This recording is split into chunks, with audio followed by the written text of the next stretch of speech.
America. I'm Erick Erickson. Stand by. These are the four things you need to know this afternoon. Up first, the Middle East is once again on knife's edge. Iran has confirmed it launched missiles at Al Udeida Air Base in Qatar. Probably butchering the name, if I'm honest. America's largest military installation in the region. They also fired missiles at Iraq. They're retaliating for President Trump's weekend strikes on Iranian nuclear sites. Thankfully, the bases in Iraq and Qatar had largely been evacuated, and there were no reports of casualties. In fact, it's come out since, according to the New York Times, Iran told Qatar and Iraq the attacks were coming prior to the attacks, so they could tell the Americans and we could blow up the missiles. It was all for show, at least for now. The Trump administration is warning Iran that any further retaliation will be met with overwhelming force.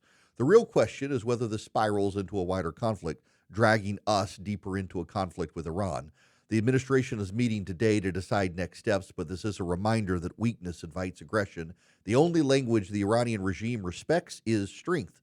We've got to ask, are we prepared for the further consequences of this escalates? The Biden year saw appeasement and pallets of cash to Iran.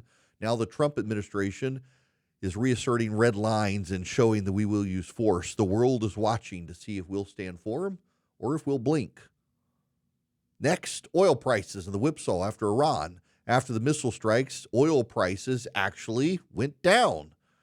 Why? Well, because Israel and Iran managed to avoid the striking of oil infrastructure in the Middle East, and Iran has not closed the Straits of Hormuz. The question, however, remains whether or not Iran is going to try to take out the Straits of Hormuz. If so, China would be affected more than the United States, because so much of its oil comes from the Middle East. 5% of our oil does, over 90% of China's does. President Trump is all over this, demanding energy producers keep prices down.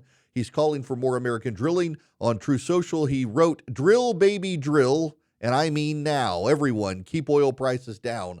I'm watching. You are playing right into the hands of the enemy. Don't do it." It was in all caps. This is classic Trump. He's putting American consumers first. He's not letting OPEC or Iran hold our economy hostage. The left's war on American energy, shutting down pipelines, blocking leases, made us vulnerable. If we want true energy security, we need to unleash American oil and gas, not depend on unstable regimes or green pipe dreams. Big shakeup at the Voice of America. The Trump administration has laid off over 85% of VOA's workforce, effectively shutting down the U.S.-funded news outlet. The administration says the Voice of America was bloated, biased, and wasteful, all true, and the taxpayers shouldn't foot the bill for a left-leaning bureaucracy. Well, yes and no. Critics are howling that this is an attack on press freedom. For years, VOA has drifted from its core mission, telling America's story to the world. It's become just another mouthpiece for the D.C. establishment, particularly those on the left.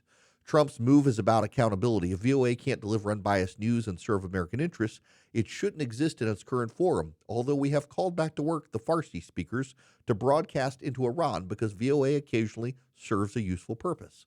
A federal judge is now asking the administration for more details on the shutdown. The writing's on the wall, though. The era of taxpayer-funded, unaccountable media is ending. This shakeup might restore credibility to the U.S. international broadcasting community or let the private sector do the job better. I would just say, as someone who grew up with the Voice of America, it can be a force for good in the world if it's done properly. Ford is plowing ahead with its $3 billion electric vehicle battery factory in Michigan, even as Congress moves to kill the Biden-era tax credits that made the project possible.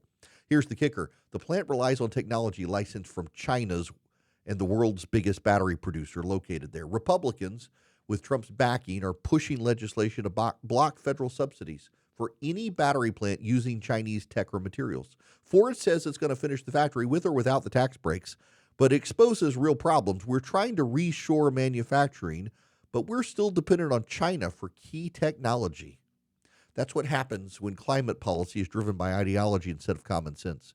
Democrats handed out billions of dollars in subsidies with no strings attached, and now American companies are in bed with Beijing. If we want to secure our supply chains and compete with China, we need to support American innovation, not just shovel taxpayer dollars to any project with a green label. That's the four things you need to know this afternoon. I'm Erick Erickson, telling you the truth, not just what you want to hear. Please stay engaged, stay informed, and please keep the faith.